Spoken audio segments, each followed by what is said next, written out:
Hello friends, আজকের ভিডিওতে 21 জানুয়ারি 2024 ইংরেজি অনুষ্ঠিত হওয়া সিটেট পরীক্ষার পেপার 1-এর ল্যাঙ্গুয়েজ 1 বেঙ্গলি পেপারের সবচেয়ে সঠিক আনসার কি আলোচনা করব। ভিডিওকে তাই আপনি শেষ পর্যন্ত অবশ্যই দেখবেন। ভিডিও ভালো লাগলে ভিডিওকে অবশ্যই লাইক করবেন আর আপনার প্রিয়জনদেরকেও ভিডিও অবশ্যই শেয়ার করবেন। তো ফ্রেন্ডস, আমি আপনাদেরকে প্রথমে জানিয়ে দিই যে আজকের যে সমস্ত আনসার কি আলোচনা করব এগুলি আমার নিজস্ব অভিমতের উপর আধারিত। অফিসিয়াল আনসার কি আসার পর দুই একটি আনসারের অমিলও হতে পারে, এটা কিন্তু আপনারা মার্জনা করবেন।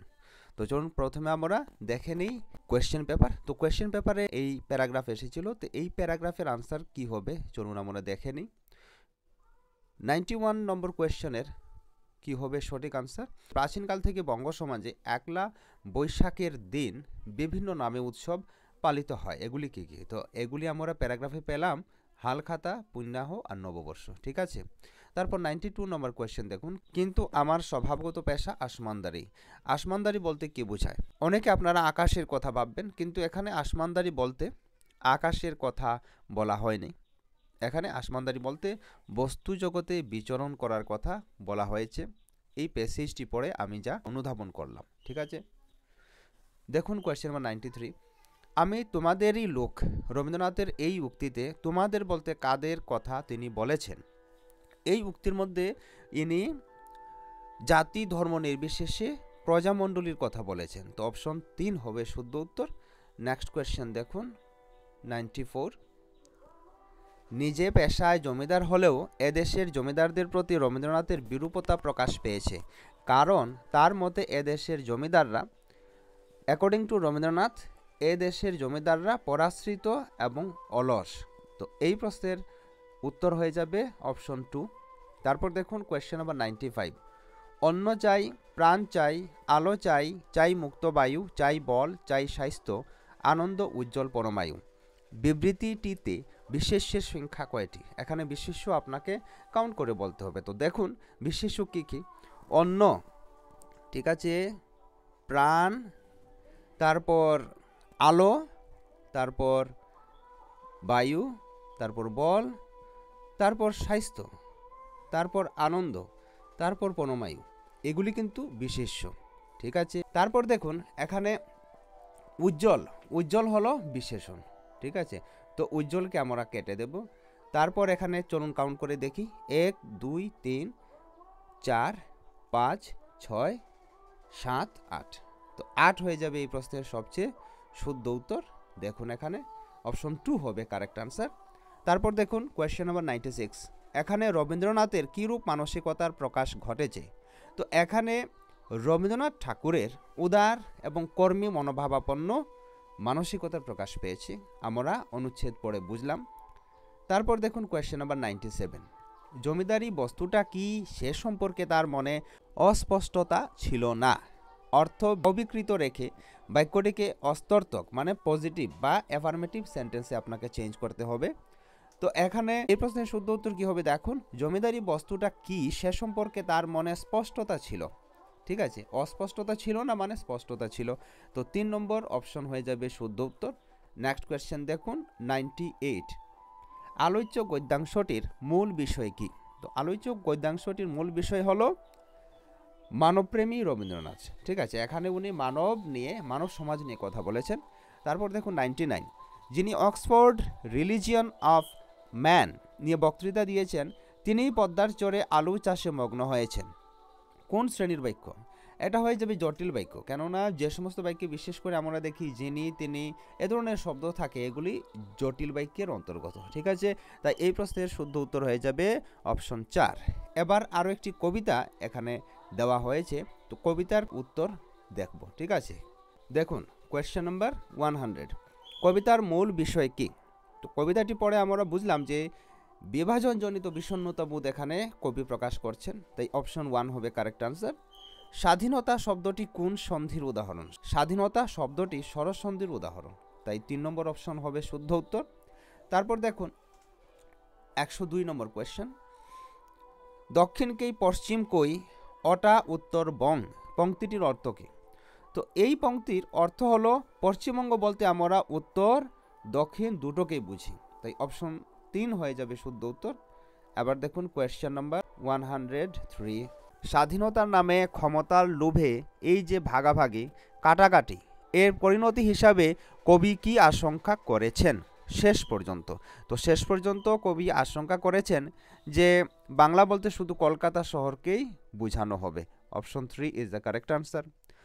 104। বাংলাকে দুটি ভাগে ভাগ করার পরেও আমরা কিসের ভাগে মেতে উঠেছি? এই প্রশ্নের শুদ্ধ উত্তর হয়ে যাবে পশ্চিমবঙ্গ রাজ্যটিকে ভাগ করার জন্য মেতে উঠেছি। অপশন 4। তারপর দেখুন 105 নম্বর কোয়েশ্চেন, উপেক্ষিতা এর বিশেষ্য রূপ কি? এই প্রশ্নের শুদ্ধ উত্তর হবে অপশন 2 উপেক্ষা। নেক্সট কোয়েশ্চেন দেখুন 106 নম্বর প্রশ্ন দেখুন এখন প্যাডাগজির কোয়েশ্চেন। প্রাথমিক স্তরে লাইব্রেরি ব্যবহার সম্পর্কে নিচের কোনটি ঠিক নয়? এখানে ঠিক নয় আপনি অবশ্যই খেয়াল করবেন, নয় না অর্থে আপনাকে শুদ্ধ উত্তর দিতে হবে, নেগেটিভ আনসার পিক করতে হবে। ঠিক, লাইব্রেরিতে শিক্ষকরা এবং বয়স্করা পঠন আচরণের আদর্শ হতে পারেন, ইহা তো শুদ্ধ। তারপর দেখুন লাইব্রেরিতে পাঠ্যপুস্তকের সরব পাঠ সর্বশ্রেষ্ঠ কাজ হতে পারে। সরব পাঠ, দেখুন লাইব্রেরিতে সরব পাঠ এলাও হবে না, এটা তো আমরা কেটে দেব। শিশু সাহিত্যের বিভিন্ন দিকে শিক্ষার্থীকে উন্মোচিত করা যেতে পারে, এটা তো করা যেতে পারে। আমাদেরকে না অর্থে বা না বোধক অপশন বেছে বের করতে হবে। বই নিয়ে ব্যস্ত থাকার জন্য একটি সক্রিয় পরিবেশ, এটাও হতে পারে। তাই এই প্রশ্নের শুদ্ধ উত্তর কি পেলাম? অপশন 2। আশা করি আপনি বুঝতে পারলেন। এবার দেখুন 107 নম্বর প্রশ্ন, কোন আবেদন পদ্ধতিটি একটি ভাষা শ্রেণীতে আঞ্চলিক ভাষা ব্যবহারে শিক্ষার্থীদের উৎসাহিত করে না? এই প্রশ্নের শুদ্ধ উত্তর হয়ে যাবে অপশন 1 ডাইরেক্ট মেথড, প্রত্যক্ষ পদ্ধতি। প্রত্যক্ষ পদ্ধতি যে ভাষায় পাঠদান হবে সেই ভাষায় কথা বলার জন্য উৎসাহিত করে, কিন্তু আঞ্চলিক ভাষা বা মাতৃভাষা ব্যবহার করার অনুমতি দেয় না। তারপর 108 নম্বর প্রশ্ন দেখুন, সাক্ষরতা অর্জনে নিচের কোনটি প্রধান ভূমিকায় থাকবে? এই প্রশ্নের শুদ্ধ উত্তর হয়ে যাবে অপশন 1 পাঠোদ্ধার এবং ভাষা পরীক্ষণ। সাক্ষরতা অর্জনের এই পাঠোদ্ধার মানে যে চ্যাপ্টার যে অধ্যায় পড়বে শিক্ষার্থীরা সেটা অবশ্যই ওদেরকে বুঝতে হবে। যদি ওরা বুঝতে পারে তখন ওরা স্বাক্ষর বলে আমরা পরিগণিত করব, ঠিক আছে? আর ভাষা পরীক্ষণ, ভাষা ওরা ঠিকঠাক বুঝতে পারছে কিনা, ঠিক আছে?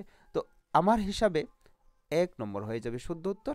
এবার নেক্সট কোয়েশ্চেন দেখুন 109, সর্বার্থ সাধক অভ্যর্থনামূলক এবং আনন্দপূর্ণ পরিবেশ সৃষ্টি করতে যেটি জাতীয় পাঠ্যক্রম নীতির ন্যাশনাল কারিকুলাম ফ্রেমওয়ার্ক এনসিএফ রূপরেখা অনুযায়ী দক্ষতা অর্জনে প্রতিটি শিশুর অংশগ্রহণকে সমর্থন করে সেটি সর্বশ্রেষ্ঠ হতে পারে।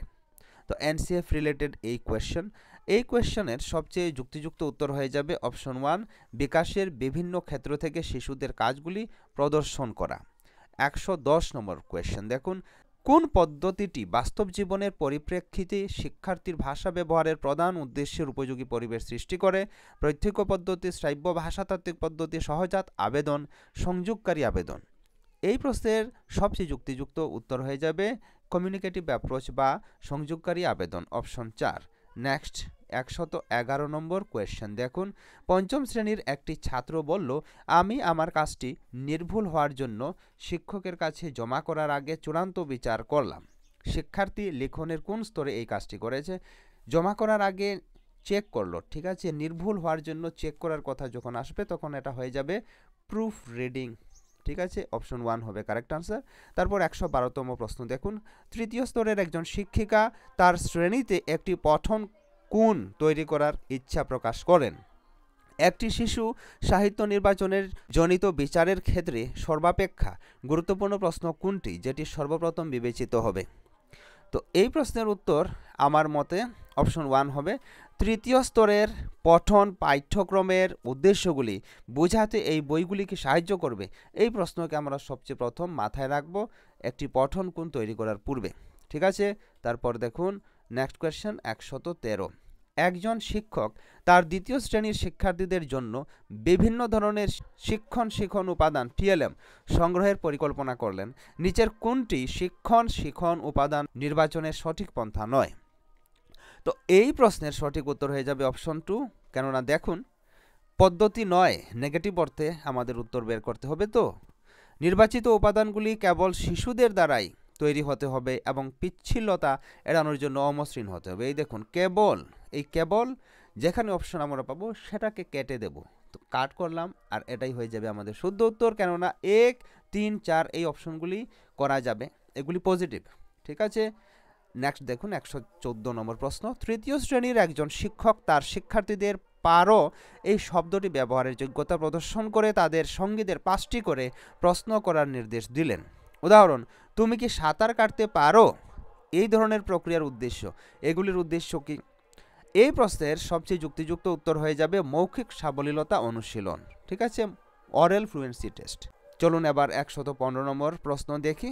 সাক্ষরতা শিক্ষণ আবেদন লিটারেসি টিচিং অ্যাপ্রোচ যেটি বর্ণ ও ধ্বনির সম্পর্কের উপর জোর দেয় সেটি হলো, বলুন কি হবে এই প্রশ্নের শুদ্ধ উত্তর?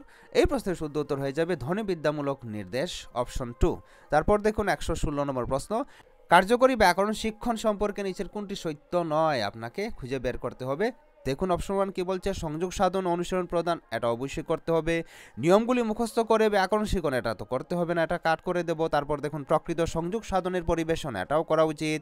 তারপর ব্যাকরণের নিয়মগুলির সঠিক উদ্ঘাটন, এটাও করা উচিত। তো এই প্রশ্নের শুদ্ধ উত্তর পেয়ে গেলাম আমরা অপশন 2।